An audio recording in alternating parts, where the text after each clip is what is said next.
So now we are ready to test the application. First of all, make sure that you have saved the API and every code, okay, by clicking the save all. Make sure to click save all, and then now let's just come back and open up the phone.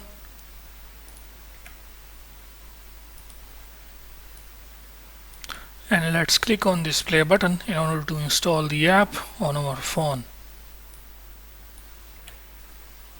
Now also you have to make sure that open up the XAMPP control panel.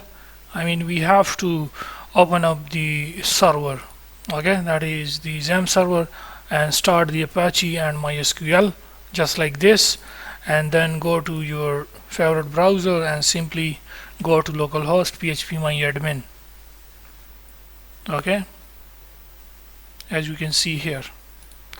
Also, one more thing which we have to make sure is basically open up the command prompt, and in the command prompt we have to write ipconfig, okay, ipconfig.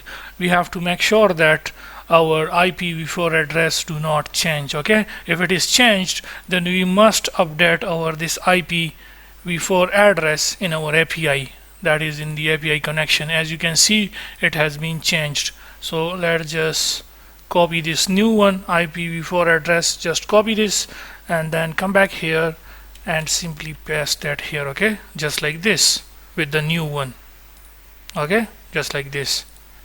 And as we have done these changes, so we will simply close the debugging, okay, and install the app again, so that it also get these changes and install the app from scratch on our phone.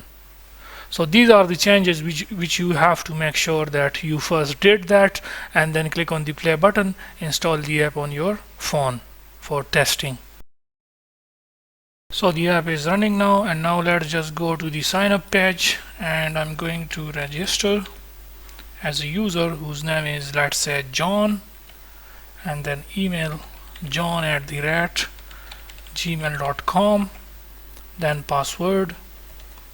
So now let's just click on the sign up button, and it shows error record, try again. It simply means that on the sign up screen dot file, our method, which is register and save user record, here is this else statement, and it is executing this piece of message, okay, this piece of code, this message, error record, try again.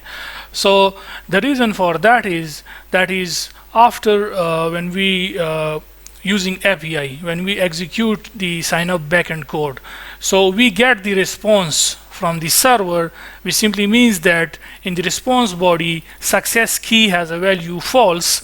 That's why it execute this else statement. Success is false, that's why it execute this piece of code, that is this else statement. So we have to go to our signup.php file, and here on our signup.php file we have to check what mistake we have done. So if we check here, everything is, this piece of code is correct. We have to check our query step by step. We have to check, okay, insert into users table, the table name is users table, it is correct, and these are our column name. Let's first verify, okay, verify this, user underscore name, user underscore email, user underscore password, and we say set to the username column, save the username inside single quotes, and to the user email column set the user email value, that is john@gmail.com, okay, and then to the user password save the user password, okay. So if you see here, we have missed here the single quotes. So first of all, cut this user password, cut this and first write single quotes just like this, and inside this single quotes we have to write our $user password, okay. So this was our small mistake which we have commit. However, the rest of the code is correct, okay. Earlier when we tested the result of query, this else statement executed, that is, it do not save the user record to the database, so success was false. So now make sure to save all, okay, just like this, and then come back to the Android Studio and let's install the app by clicking on this play button. So the app is running now, and now let's just go to the sign up page, and now let's try to sign up. So now if we click on the sign up button, congratulations, you are signed up successfully, which simply means that our sign up backend code, that is our query, is now correct. It is executed successfully, and when it is executed successfully, then it means that result of query is true. That is, it will execute this first if statement, okay, where the success value will be true.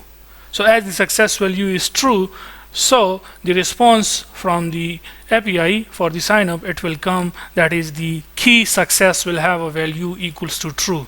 So it shows us, congratulations, you are signed up successfully. Now we have to go to the MySQL database and click on the users underscore table.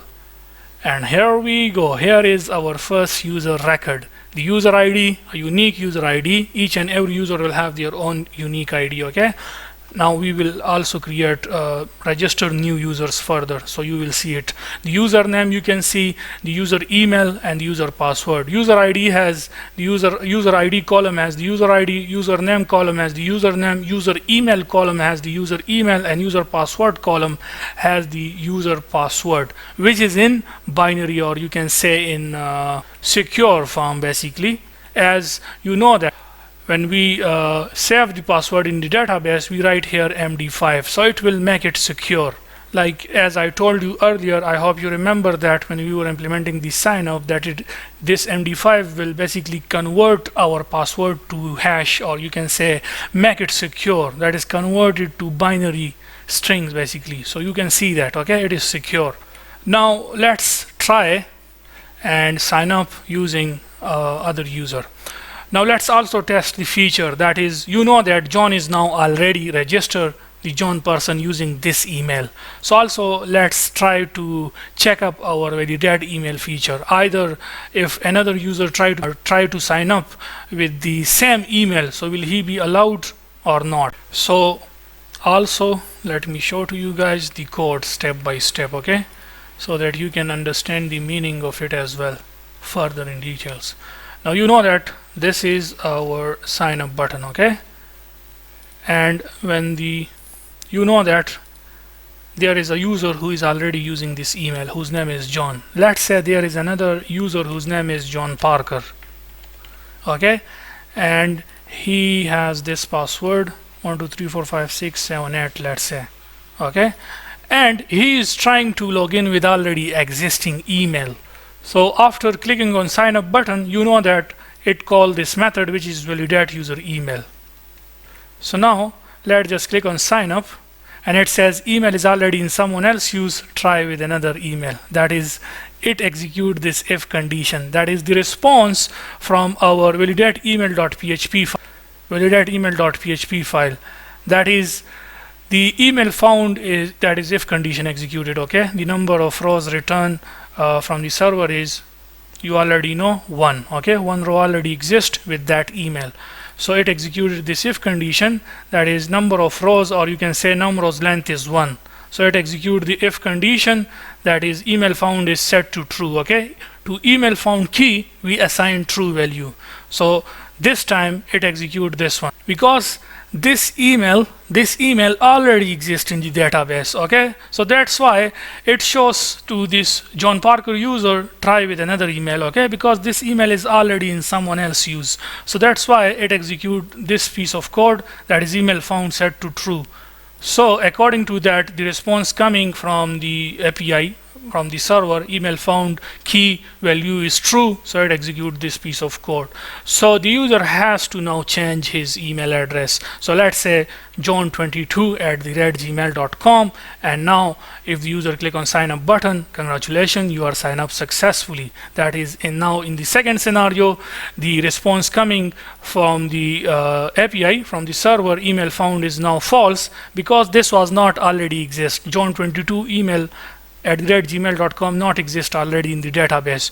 So which means that else statement execute, that is the num rows coming from the database, that is for john22@gmail.com, okay, @gmail.com.